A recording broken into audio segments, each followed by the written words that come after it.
منتخب مصر في دور ال 16 قدام بنين، وماتش كوت ديفوار النهارده في ليله راس السنه بعد الكامباك العنيفه. كاس الامم فيها احداث كتيره وسنه جديده. النهارده 1 يناير الساعه 3 الصبح. كل سنه وانتم طيبين، كل سنه وفوزينينيو معاكم واستادات العالم مع فوزينينيو مكمله معاكم. قبل ما اخش في الحلقه هقول لك انتظر استادات العالم مع فوزينينيو، لان الفلوجات كتيره قوي، استادات كتيره قوي.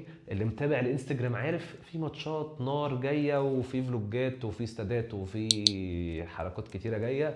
والانيفرساري بتاعت استادات العالم على فوزينينيو او شكت، وهيكون فيها مفاجاه جميله، فخليك متابع. تعمل بقى فولو ولايك وشير وسبسكرايب على اليوتيوب والانستجرام والتيك توك، وفعل زر الجرس واعمل الحاجات دي كلها. ويلا بينا نتكلم على المنتخب. اهلا بيكم، انا فوزينينيو.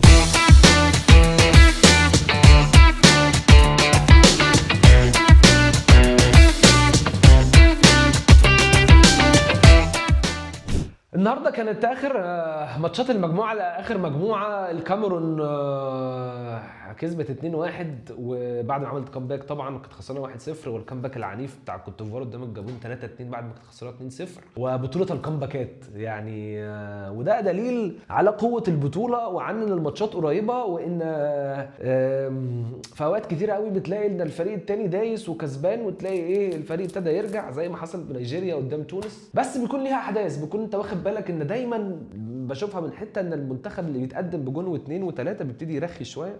ماتش كوت ديفوار والجابون كان ماتش حلو قوي. احنا بس عشان احنا قريبين ان احنا نلعب كوت ديفوار في ربع النهائي. بصراحه شايف الكلام كان كله عشان احنا عايزين نشوف هنلاعب مين، كان كوت ديفوار ولا الكاميرون. انا بالنسبه لي كوت ديفوار منتخب اقوى شويه من الكاميرون. من اللي انا شفت ماتش كوت ديفوار والكاميرون، وشفت كوت ديفوار والجابون، وشفت موزمبيق والكاميرون. بالنسبه لي كوت ديفوار منتخب اقوى شويه. مش بقول لك ان الكاميرون ضعيفه، بقول لك ان كوت ديفوار اقوى شويه، فنياته اعلى شويه. حاسس ان هم عندهم كره احسن، فمنتخب اقلق منه اكتر. النهارده عملوا كامباك قوي قوي بصراحه، بقى خاصين 2-0. حتى الجابون مش منتخب ضعيف، منتخب كويس. بس الكوت ديفوار عندها كمان شويه فنيات حلوه قدام. حتى الجون الاول بتاعهم اللي هو ظهر لعبها بالعرض دي، ال1 2 اللي اتعمل، والحته دي الجمل اللي بتتعمل والسرعه اللي على السرعات اللي عندهم دي، لو لعبونا حاجه تقلقني انا بالمشاكل اللي بتحصل في خط دفاعنا. طبعا هنحاول نحلها عشان احنا عندنا بقى بنلعب بثلاثه ورا وحمدي فتحي ليبرو وبتاع مش عارف ايه، ونحاول نقفل وبتاع، بس هتبقى عليك مشاكل كتير قوي. المهم مش عايزين نسبق الاحداث ونخش في وقت ماتش مش ماتشنا ولسه مش عارفين ايه اللي هيحصل. عايزين نتكلم على البطوله. قلنا كاميرون وموزمبيق. كاميرون كانت متاخره، بس شفت جون الموزمبيق كان عامل ازاي. طبعا كان يعني مش جون موزمبيق كان حلو، انا قصدي شفت الماتش كان عامل ازاي. لا موزمبيق مش منتخب، ما كانش منتخب، ما عجبنيش خالص. منتخب افريقي قوي، في سرعات، فيش فنيات خالص. ففكره ان الكاميرون ترجع كانت حاجه متوقعه. قبل ما اتكلم على نتائج الماتشات والقرعه واخر يعني مين هيلاعب مين وكده، انا بقول اهو من اللي انا شفته من اكتر المنتخبات اللي طبعا في حاجات واضحه وصريحه، يعني عارفين ان هم منتخبات قويه زي المغرب مثلا، بس من اكتر المنتخبات اللي رعباني والحمد لله هم مش في سكتنا، هم الناحيه الثانيه. نيجيريا انا متوقع انها هتوصل، هتكمل كتير قوي. منتخب قوي قوي، 9 نقط من المنتخبات اللي هيتعمل لها حساب. طيب تعالى كده، عايز افتح قدامي بس الماتشات عشان انا مش حافظ. الناحيه بتاعتنا احنا بنتكلم بوركينا فاسو وكوت ديفوار. احنا هنلاعب بنين، السودان والسنغال، مالي وتونس. بالنسبه لي الناحيه بتاعتنا ألذ شويه، لان الناحيه الثانيه فيها الجزائر ونيجيريا والكاميرون والمغرب، اللي هم اكتر فرق انت عامل لهم حساب، او اكتر فرق كنت مقلق منهم هم الناحيه الثانيه. الاقوى بالنسبه لي في الناحيه بتاعتنا بعد يعني معانا هم الكوت ديفوار، معانا لان احنا اللي شاف الحلقه اللي فاتت اللي كنت بتكلم فيها بعد ماتش جنوب افريقيا، يمكن انتقدت كتير وقلت سلبيات كتير، بس اوفرول زي ما قلت قبل كده احنا شكلنا كويس. اوفرول انت عندك ثقه وانت كسبان، وانت يا جماعه لازم تبقى فاهمين ان احنا قدام الناس كلها احنا منتخب مصر، فانت منتخب مرشح. ايوه انا منتخب مرشح، انا منتخب مش ضعيف، انا منتخب معمول لي حساب. حتى لو احنا بينا وبين بعضينا شايفين شويه مشاكل وشايفين ان احنا محتاجين نزود ونحسن و بس انت منتخب كويس، انت منتخب قوي، انت منتخب مرشح. لو اتكلمت على ماتشنا قدام بنين، انا ما اقدرش اقول لك ان انا قلقان من بنين بصراحه. ما شفتش ولا ماتش البنين، انما بنين متاهله كسبت ماتش واحد ما جابتش غير جون واحد اللي هي جابته قدام مين، اللي هي كسبت 1-0 الجون اللي جابته ده. تعال نشوف كده عشان انا نسيت الفريق اللي هي كانت اللي جابت فيه جون. تعالى نيجي هنا كده. ماتش بوتسوانا اللي خسرت كل ماتشاتها.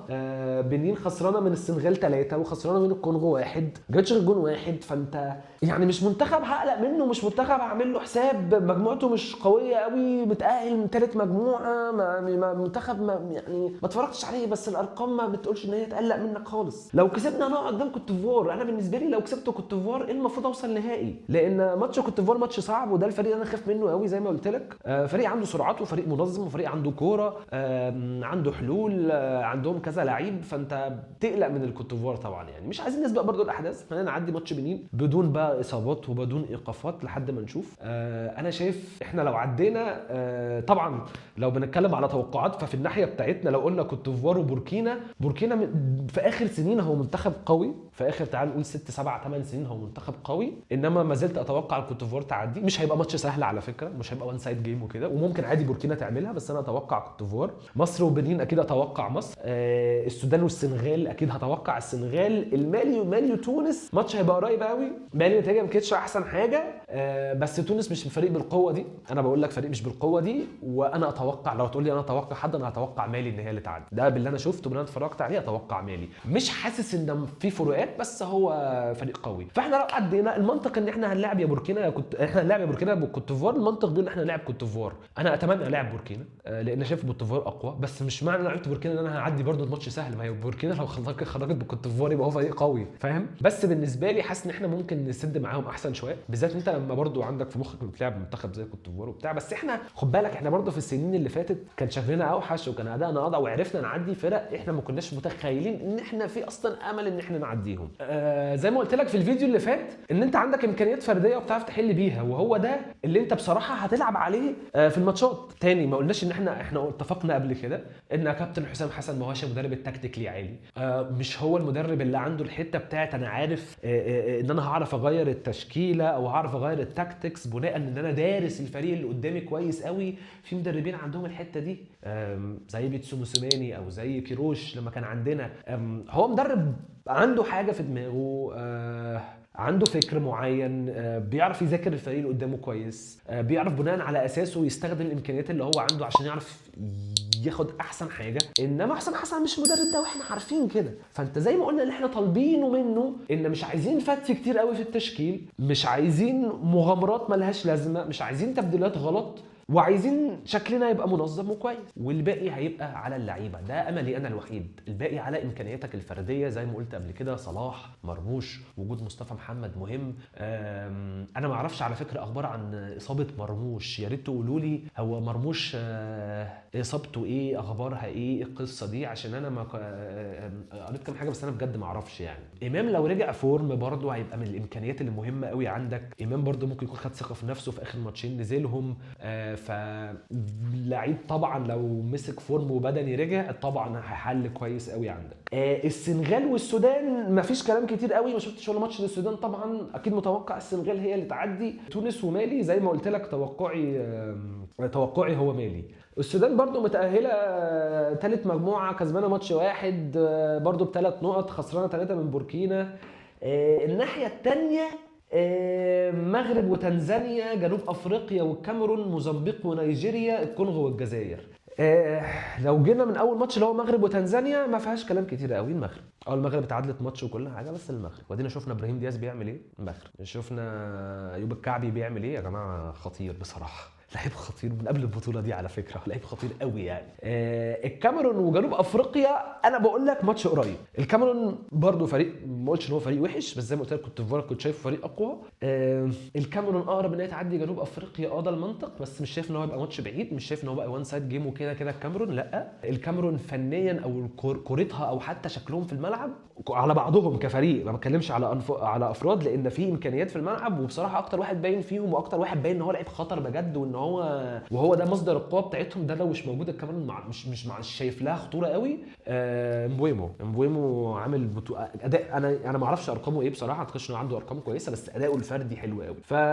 الكاميرون اقرب طبعا. نيجيريا وموزمبيق، انا يا جماعه مرعوب من نيجيريا. البي وزمينا يعني اتمنى دي تكون عين صابته نفاسه نفاسه. الواد ما بيجريش بيطير وما بينطش بيطير، يعني ابن لذينه بصراحه. وطبعا بقى الفريق كله عندك بقى ويلفريد انديدي واليكس ايوبي. لوكمان يا جماعه عامل برده بطوله قويه قوي، لعيب تقيل قوي لوكمان. فانا انا متوقع ان ماتش نيجيريا والجزائر ماتش قوي قوي، لان الجزائر هتلعب الكونغو، واكيد متوقع الجزائر هتعدي من الكونغو وهتقع قدام نيجيريا. بس الماتش ده لو حصل انا بقول لك من دلوقتي انا شايف بصراحه نيجيريا هتعدي. الجزائر منتخب قوي طلع ب9 نقط، دخل فيه جون واحد.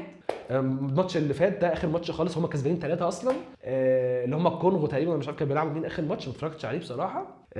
زيدان ده الجول كيبر طلع ب2 كلين شيتس ودخل في جون واحد 3 ماتشات 9 نقط. انما مش حاسسهم الجزائر المرعبه، مش المغرب ومش ده رايي. انا شايف لو وقعوا قدام نيجيريا هي اللي تعدي. وخد بالك في اللي انا شفته لنيجيريا، لان انا يا جماعه برضه ما اتفرجتش على الماتشات كلها، فانا ارائي دي لو في حد معارض او حد شايف اي حاجه يخش يكلمني، يخش يواجهني. انما اللي انا ارائي دي بناء على اللي انا اتفرجت عليه واللي انا شفته. ماتشين نيجيريا اللي انا شفتهم القوه تكمن في اوزيمينا ولوكمان بالتحديد. الاثنين دول ايوه في لعيبه تانية وفي امكانيات تانية. ويلفريد انديدي على فكره من اللعيبه اللي انا طول عمري بحبها وشايف ان هو لعيب فود يطلع في فرق التوب، طول عمري بقول عليه كده.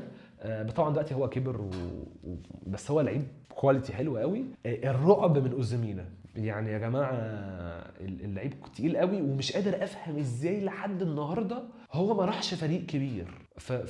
يعني ازاي ما اتخطفش. انا اعتقد ان جالاتا اشتريته، يعني هو كان اتخانق مع نابولي عشان نابولي كانت حاطه فيه اسعار كبيره قوي، وهو كان رايح تشيلسي ولا مش فاكر كان رايح فين، وكان جاي له كذا عرض وكان عايز يطلع، وكان بيقول ان هو عايز دروجبا ويكمل مسيره دروجبا ويروح تشيلسي، وهم حاطين ارقام مبالغ فيها. فاتخانقوا مع بعض فقالوا قسما بالله ما انا لاعب معاكم تاني. فهو قال لك مش عارف ايه، فراح جالاتا سراي بتدفع مرتبات عاليه قوي. الدوري التركي فرق كبيره هناك بتدفع مرتبات عاليه قوي. اللي شاف بدايه السيزون لما كنت بحكي على ليرو ساني وازاي ان هو عقده مش فاكر كان حاجه و20 مليون ولا 20 مليون، وهو في بايرن كان مش فاكر بياخد 17 18، عشان هم تقريبا داخلين في قصه فاصلها قوي. بس الحكومه بتخلي البنوك الحكوميه بتدي لفرق الكوره الكبيره هناك زي قروض تقريبا من غير فوائد او حاجه زي كده، ولفترات طويله قوي زي دعما للفرق دي. فالمرتبات هناك عاليه على فكره، فهو هنا بياخد رقم جامد. بس انا حاسس ان هو اكيد عايز الاضواء واكيد عايز والفكره ان الكوكب كله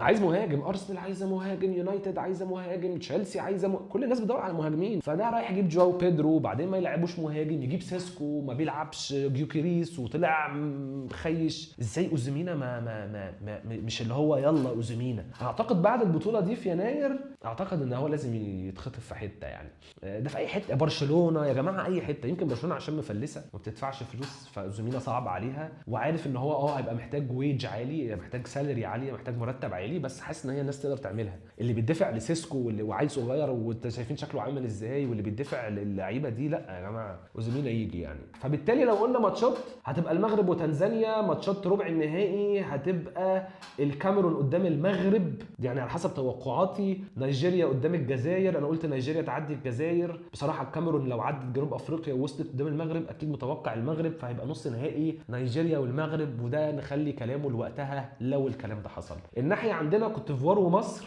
اكيد هقول مصر لاني اتمنى مصر، فانا مش هتوقع حاجه غير كده ومش هخش في حاجه زي كده واقول لك فنيات، همشي بقلبي وهقول منتخب مصر ان شاء الله.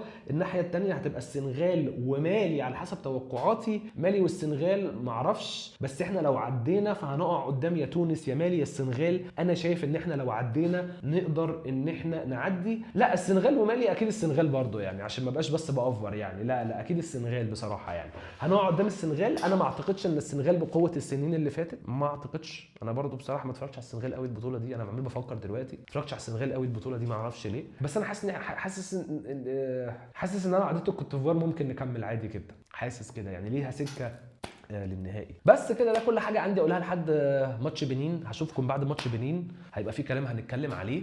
هنوه تاني سادات العالم مع فوزينينيو، خليكم متابعين عشان في ضرب نار بعد الكاس الامم. انا مستني كاس الامم يخلص بس، وهتلاقوا بقى حلقات وفلوجات وبتاع. وبعدين احنا في يناير الشهر ده انا مسافر عشان الانيفرساري بتاعه سادات العالم مع فوزينينيو، وهحضر. هيبقى زي الوقت اللي انا هكون سافرت فيه، هيكون الذكرى او في نفس الوقت ده كنت انا السنه اللي فاتت مسافر عشان اصور برضو اولى الفلوجات في السيجنال ايدونا بارك البروسيا دورتموند، فهتبقى الذكرى وهكون في استاد من اكبر استادات العالم، ديربي من اقوى ديربيات الكوكب، فانتظروا لان انا مسافر بعد اسبوعين ان شاء الله باذن الله. لسه ما جبتش تذاكر الماتشات عشان غاليه جدا، بس بحاول ان انا اجيبها، فاللي مش متابع يتابع، واعملوا بقى كومنت ولايك وشير وسبسكرايب وفعلوا زر الجرس واعملوا الحاجات دي، واشوفكم في حلقه جديده في حكايه جديده او في فلوج جديد. الكوره دايما هتفضل للجماهير. الله، الوطن، ابو تريكه،